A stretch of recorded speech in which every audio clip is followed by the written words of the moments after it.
बच्चों, let's read the question. The question is which of the following has infinite range.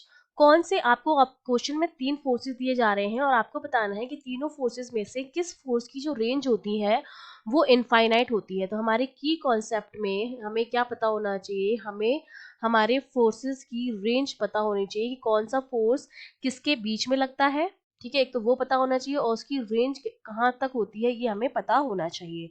तो देखिए, सबसे पहले जब हम बात करते हैं न्यूक्लियर फोर्स की, तो न्यूक्लियर फोर्स जो होता है वो हमारा क्या होता है, स्ट्रॉन्ग भी हो सकता है और क्या हो सकता है, वीक भी हो सकता है. और दोनों ही फोर्सेस जो हमारे होते हैं, वीक हो या स्ट्रॉन्ग हो, वो किस में लगते हैं, एटम में लगते हैं.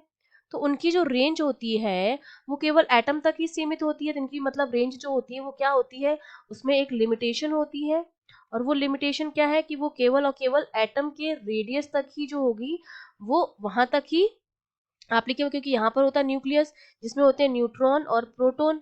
और यहाँ पर क्या होते हैं, इलेक्ट्रॉन्स होते हैं जो इसके चारों तरफ क्या करते हैं, मूव करते हैं. और जो न्यूक्लियर फोर्स होता है वो इन्हीं के बीच में लगता है. तो इसकी जो रेंज होती है उसकी एक लिमिट होती है और वो लिमिट क्या होती है, एटम तक ही सीमित रहती है.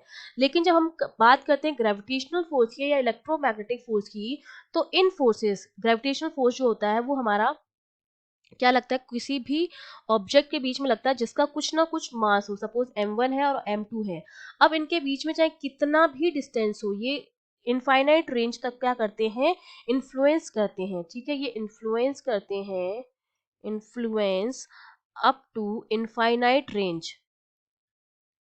इनफाइनाइट रेंज, कोई भी दो ऑब्जेक्ट जिनका कुछ ना कुछ मास है, वो चाहे कितनी भी डिस्टेंस पर रखे हुए हो, उनके बीच में ग्रेविटेशनल फोर्स लगता है. सिमिलरली जो मेरा इलेक्ट्रोमैग्नेटिक फोर्स होता है, जो जिसमें क्या होता है, इलेक्ट्रिक फील्ड और मैग्नेटिक फील्ड, अगर दोनों फील्ड हैं और फोर्स लग रहा है, तो हम जानते हैं कि जो इलेक्ट्रिक फील्ड होता है वो तो हमारा होता है क्यू ही, चार्जेस के बीच में. और जो हमारा मैग्नेटिक फील्ड होता है वो लगता है पोल्स के बीच में, जो हमारे नॉर्थ और साउथ पोल्स होते हैं, जहाँ पर मैग्नेटिक फील्ड, जहाँ करंट फ्लो होगी, तो करंट की वजह से क्या जनरेट हो जाता है, मैग्नेटिक फील्ड जनरेट हो जाता है, जिससे फोर्स लगता है Q B B.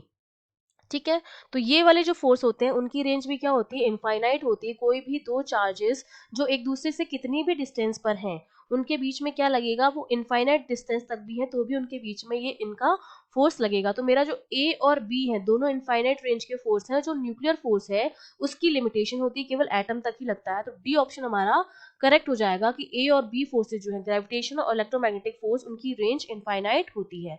I hope you understood well. All the best.